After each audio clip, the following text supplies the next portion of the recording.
Good morning all of you. आज मैं आप लोगों के साथ पानी के बारे में डिस्कस करने वाला हूं। हम लोगों की जिंदगी में पानी का काफी महत्व है। हम लोग प्रतिदिन पानी काफी मात्रा में यूज करते हैं, लेकिन क्या आप जानते हैं कि पानी क्या चीज से बना हुआ है? आज मैं आप लोगों के साथ डिस्कस करूंगा पानी से संबंधित कंपटीशन एग्जाम में पूछे जाने वाले प्रश्न। चलिए शुरू करते हैं। सबसे पहले आप ये समझिए कि पानी जो हम लोग पीते हैं, नहाते हैं, ये क्या चीज से बना हुआ है। जैसे पीतल आप लोगों ने देखा होगा, पीतल का लोटा, पीतल का गिलास, पीतल का थाली। पीतल बना हुआ है कॉपर और जिंक से। उसी तरीके से पानी भी बना हुआ है दो तत्वों से मिलकर। चलिए शुरू करते हैं। और हर एक चीज का एक फॉर्मूला होता है। जैसे आपने या हम सभी लोग नमक खाते हैं, नमक का भी फॉर्मूला है। नमक का फॉर्मूला क्या होता है? Sodium chloride NaCl। उसी तरीके से पानी का भी होता है। तो सबसे पहले हम लोग स्टार्ट करेंगे फॉर्मूला से। पानी का फॉर्मूला क्या होता है? पानी पानी का फॉर्मूला होता है H2O। याद रखिएगा हमेशा के लिए H2O। H का मतलब हाइड्रोजन और O का मतलब ऑक्सीजन। अब यहां पर इसी से पता चलता है कि पानी जो है वो हाइड्रोजन और ऑक्सीजन से मिलकर बना हुआ है। कंपटीशन एग्जाम में पूछा जा सकता है कि पानी कौन कौन सा तत्व से मिलकर बना हुआ है, तो हाइड्रोजन और ऑक्सीजन से मिलकर बना हुआ है। लेकिन आपसे पूछा जा सकता है कि पानी के एक अणु बनाने के लिए, यानी कि बनने के लिए हाइड्रोजन का कितना परमाणु और ऑक्सीजन का कितना परमाणु का जरूरत पड़ता है। अब यहां पर समझिए, जैसे पानी का फॉर्मूला होता है H2O। यहां पर कुछ नहीं है तो एक है, मतलब कि पानी का एक अणु अगर इस तरीके से रहेगा, यहां पर दो लिखा हुआ है, इसका मतलब पानी का ये पानी है और यहां पर दो है, इसका मतलब पानी का दो अणु। अगर इस तरीके से लिखा हुआ है H2O और यहां पर तीन है तो पानी का तीन अणु। तो आपसे पूछा जा सकता है कि पानी का एक अणु बनने के लिए हाइड्रोजन का कितना परमाणु और ऑक्सीजन का कितना परमाणु चाहिए। तो यहां पर समझिएगा, पानी क्या है? H2O है। यहां पर देखिए H2 यानी कि H में दो है ना, और ऑक्सीजन में 1 2 3 4 कुछ नहीं लिखा हुआ है, मतलब यहां पर 1 है। ठीक है, तो हाइड्रोजन का दो परमाणु और ऑक्सीजन का एक परमाणु मिलकर पानी का एक अणु बनाता है, यानी कि H2O बनाता है। ठीक है, तो पानी का एक अणु बनाने के लिए हाइड्रोजन का दो परमाणु और ऑक्सीजन का एक परमाणु चाहिए। अब यहां पर आपको क्लियर हो चुका होगा, लेकिन आपसे पूछा जा सकता है कि पानी का एक अणु बनाने के लिए, जैसे हाइड्रोजन और ऑक्सीजन से मिलकर पानी बनता है, तो हाइड्रोजन और ऑक्सीजन का परमाणु के आधार पर क्या अनुपात है? अनुपात बताना है कि पानी बनाने के लिए कितना हाइड्रोजन चाहिए और कितना ऑक्सीजन चाहिए, उसका अनुपात बताना है। तब यहां पर आप ये समझिए, देखिए यहां पर H2 यानी कि हाइड्रोजन कितना है? दो है, इसका मतलब हाइड्रोजन का दो परमाणु, तो यहां पर दो लिख दीजिए। और यहां पर ऑक्सीजन का कितना है? एक है, तो यहां पर एक लिख दीजिए। तो अनुपात में पूछा जाएगा कि पानी बनाने के लिए हाइड्रोजन और ऑक्सीजन का अनुपात क्या होता है। प्रश्न को आपको ये अच्छा से समझना होगा। अलग अलग तरीके से लिखा जा सकता है, पानी बनाने के लिए हाइड्रोजन और ऑक्सीजन का अनुपात क्या होता है, यानी कि परमाणु के आधार पर। तो ये होता है, ठीक है ना, याद रखिएगा परमाणु के आधार पर। मैं यहां पर लिख देता हूं परमाणु। परमाणु के आधार पर अनुपात ये है। आपसे पूछा जा सकता है द्रव्यमान के आधार पर हाइड्रोजन और ऑक्सीजन का अनुपात क्या है पानी में। ठीक है, पानी बनाने के लिए। तब मैं यहां पर लिख देता हूं, समझिएगा एक बार अच्छा से समझिए, फिर कभी कोई दिक्कत नहीं होगा। द्रव्यमान, तो द्रव्यमान के आधार पर। अब यहां पर एक चीज समझिएगा, हाइड्रोजन जब आप पीरियोडिक टेबल में देखेंगे तो हाइड्रोजन पहला सदस्य है, यानी कि पहला नंबर में हाइड्रोजन है। तो पहला नंबर में है, तो आप याद रखिए कि हाइड्रोजन पहला नंबर में है, इसका मतलब परमाणु संख्या एक होता है। हाइड्रोजन का परमाणु संख्या एक होता है। ठीक है, किसका? हाइड्रोजन का। अब यहां पर याद रखिएगा हाइड्रोजन का परमाणु संख्या 1 होता है, अगर आप इसको 2 से गुना कर देंगे तो इसका परमाणु द्रव्यमान निकल जाएगा। परमाणु द्रव्यमान लगभग सभी तत्व का लगभग 2 गुना होता है, तो 2 से गुना कर दिए तो कितना हो गया, ये 2 एकम 2 ही, यानी कि द्रव्यमान के आधार पर हाइड्रोजन कितना चाहिए, 2 चाहिए। ऑक्सीजन है, ऑक्सीजन अगर आप पीरियोडिक टेबल में देखेंगे यानी कि परमाणु संख्या के आधार पर आप देखेंगे तो ऑक्सीजन 8 नंबर में है। इसका मतलब परमाणु संख्या ऑक्सीजन का 8 है। ऑक्सीजन का परमाणु संख्या कितना है, 8 है। अगर आप 2 से गुना कर देंगे तो 8 दूना 16, ये ऑक्सीजन का द्रव्यमान निकल गया। ठीक है, तब यहां पर आपसे पूछा जा सकता है कि पानी बनाने के लिए भार के आधार पर यानी कि द्रव्यमान के आधार पर हाइड्रोजन और ऑक्सीजन का अनुपात क्या है। तब आप क्या करेंगे, जैसे ये हाइड्रोजन है तो आप यहां पर हाइड्रोजन रख दीजिए मतलब द्रव्यमान, और यहां पर ऑक्सीजन का रख दीजिए द्रव्यमान। ठीक है, लेकिन यहां पर अगर कुछ कट रहा है तो आप काट सकते हैं। तो इसको काटेंगे तो देखिए कितना आ जाएगा, 2 एकम 2 यानी कि यहां पर 1 और 2 दूना 4, ये यानी कि यहां पर आ रहा है 4। तो इस तरीके से, और 2 8 16 ना, यहां पर 8 आ जाएगा,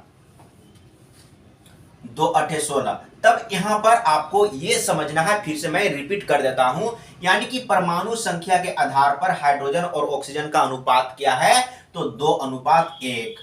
द्रव्यमान के आधार पर हाइड्रोजन और ऑक्सीजन का अनुपात क्या है पानी में, तो 1 अनुपात 8। ये याद रखिएगा। इसी तरह का प्रश्न कंपटीशन में पूछा जाता है। अगर आप अच्छा से पढ़ेंगे ना तो कभी कोई दिक्कत नहीं होगा, किसी भी कंपटीशन एग्जाम में एक भी प्रश्न नहीं छूटेगा। लेकिन बशर्ते आप वीडियो को पूरा देखिए, समझिए, समझने का प्रयास करिए, और कहीं पर समझने में प्रॉब्लम हो रहा है तो वहां पर आप कमेंट लिख के बताइए, मैं फिर से समझाने का प्रयास करूंगा। लेकिन पढ़िए, मेहनत करिए। अगर नौकरी लेना चाहते हैं तो भी पढ़िए, अगर आप नौकरी लेना नहीं भी चाहते हैं फिर भी आप नॉलेज के लिए पढ़िए, मैं यही कहना चाहूंगा। और क्या पूछा जा सकता है, देखिए वेरी वेरी इंपॉर्टेंट चीज मैं बता रहा हूं। पानी एक ऐसा पदार्थ है जो कि तीनों अवस्था में पाया जाता है।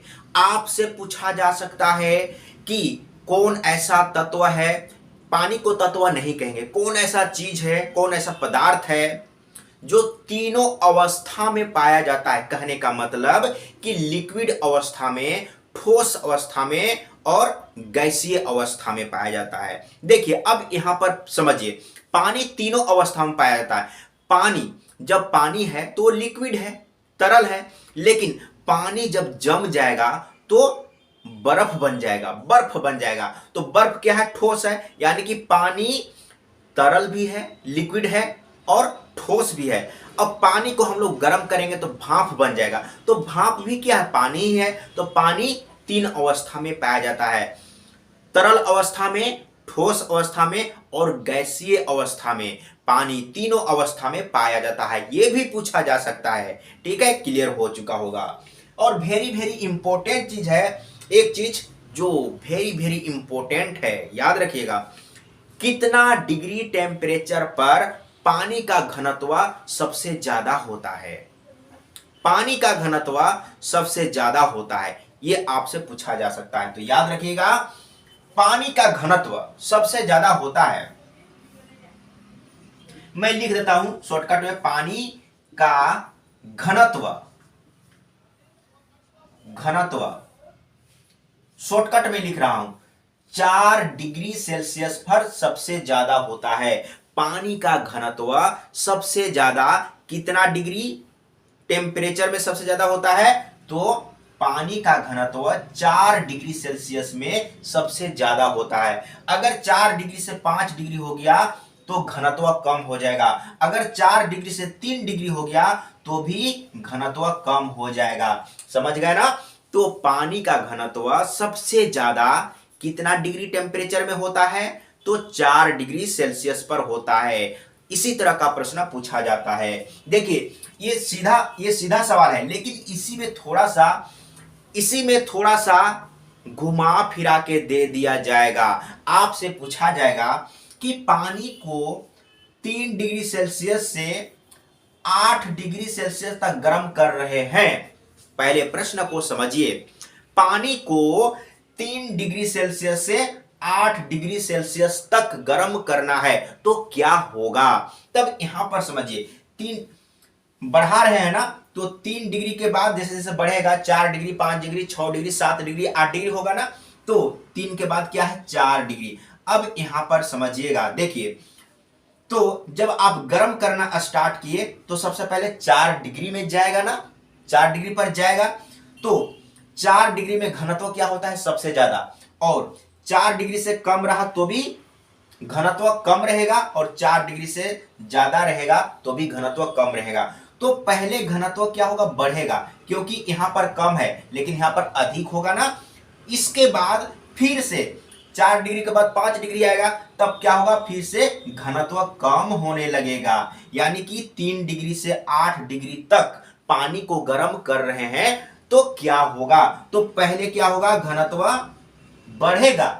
पहले घनत्व बढ़ेगा क्योंकि 3 डिग्री से 4 डिग्री में गया तो घनत्व बढ़ गया, क्योंकि 4 डिग्री सेल्सियस में तो घनत्व ज्यादा होता है ना। लेकिन फिर गर्म कर रहे हैं तो अब 5 डिग्री होगा, 6 डिग्री होगा, 7 डिग्री होगा, तो इधर में घनत्व कम होगा। यानी कि पहले घनत्व बढ़ा और फिर घट गया। इसी तरीके से एग्जाम में ऑप्शन में रहेगा कि पहले बढ़ेगा उसके बाद घटेगा, ठीक है, इसी तरह का ऑप्शन दिया हुआ रहेगा। तो इस तरीके से आप दिमाग लगाइए, ठीक है, इस तरीके से दिमाग लगा लगाकर समझने का प्रयास करिए, फिर कभी कोई दिक्कत नहीं होगा। तो मैंने क्या बोला कि पानी का घनत्व सबसे ज्यादा 4 डिग्री सेल्सियस पर होता है, ठीक है। अगर आयतन की बात बोले, आयतन, तो क्या होगा, 4 डिग्री सेल्सियस में आयतन कम होगा। 4 डिग्री सेल्सियस में पानी का घनत्व सबसे ज्यादा होता है, लेकिन वहां पर यानी कि 4 डिग्री सेल्सियस पर पानी का आयतन यानी कि वॉल्यूम क्या होता है, कम होता है, याद रखिएगा। तो अगर आप यहां पर समझिए, 4 डिग्री सेल्सियस में पानी का आयतन यानी कि वॉल्यूम कम होता है, जैसे ही आप इसको गर्म करके 5 डिग्री में ले जाएंगे तो वॉल्यूम क्या होगा, ज्यादा होगा, आयतन क्या होगा, ज्यादा होगा, ठीक है। अगर आप 4 डिग्री से आप इधर में 2 डिग्री पर ले आए ठंडा करके, 4 डिग्री को गर्म करेंगे तब तो 5 डिग्री होगा ना, तो इधर में आप गर्म कर रहे हैं मान के चलिए, और आप इसको ठंडा करके 2 डिग्री में ले आइए तो क्या होगा, यानी कि पानी को, अगर पानी 4 डिग्री सेल्सियस में है तो आयतन कम है, लेकिन इसको आप गर्म करेंगे तो 4 डिग्री से ज्यादा यानी कि 5, 6, 7, 8, 9, 10 डिग्री हो जाएगा ना, तो आयतन बढ़ेगा, आयतन बढ़ेगा, ठीक है। अगर आप ठंडा करेंगे तो बर्फ बनेगा, तो बर्फ का आयतन पानी का आयतन से ज्यादा होता है। मान के चलिए आप यहां पर जो पानी लिए हैं, अगर वही पानी को आप ठंडा कर दिए तो ये इतना बड़ा है ना, ठंडा होने के बाद थोड़ा और बड़ा हो जाएगा। अब यहां पर समझिए, अब इस पर ये तो आपको समझ में आ गया होगा कि पानी का आयतन 4 डिग्री सेल्सियस पर आयतन कम होता है, लेकिन आप गर्म करेंगे तो भाप बनेगा ना, तो भाप जब बनेगा तो फैलेगा ना, इसलिए आयतन बढ़ गया। यानी कि पानी इतना है, उसको गर्म कर देंगे तो भाप बन के इतना हो जाएगा, यानी कि आयतन बढ़ गया। वही चीज यहां पर, अगर पानी को आप ठंडा करेंगे तो बर्फ बनेगा, तो बर्फ बनने के बाद बर्फ जब बर्फ बनता है तो वो सिकुड़ता नहीं है, वो फैलता है, याद रखिएगा, यहां पर थोड़ा सा समझने वाली बात है। तो पानी को ठंडा करके बर्फ बना देंगे तो भी वो बड़ा हो जाएगा, तो यहां भी आयतन अधिक हो गया। एक चीज आपसे कंपटीशन एग्जाम में पूछा जा सकता है, किसी पाइप में जो घर में सप्लाई होता है, ठंडा के मौसम में क्या होता है ना, कभी कभी पाइप फट जाता है। क्यों पाइप फट जाता है, क्यों, क्योंकि पाइप के अंदर जो पानी है ना वो जम जाता है, तो जमने के बाद पानी जब जमता है तो सिकुड़ता नहीं, फैलता है। तो पाइप के अंदर जब पानी जमेगा तो फैलेगा पानी, तो पाइप फट जाएगा। अब एक बोतल में आप पानी भर दीजिए, पूरा पानी भर दीजिए और उसको ठंडा करिए, तो क्या होगा, जब अंदर में पानी है पूरा भरा हुआ, जब ठंडा होगा तो ठंडा होकर बर्फ बनेगा, तो बर्फ बनेगा तो वो फैलेगा, तब बोतल को फाड़ देगा, है ना। इस तरह का भी प्रश्न पूछा जाता है। तो यहां पर मैक्सिमम प्रश्न जिस तरीके से आते हैं वो मैं आप लोगों को डिस्कस कर चुका हूं, मैं प्रश्न भी लाने का प्रयास करूंगा। तो इसी तरीके से आपको समझ समझ के पढ़ना है। तो पानी के बारे में हम लोग काफी चीज सीखे हैं, अब इसमें आपको कोई दिक्कत नहीं होगा आंसर देने में। अगर कहीं पर भी थोड़ा भी डाउट हो तो जरूर बताइएगा, मैं फिर से डिस्कस करने का प्रयास करूंगा।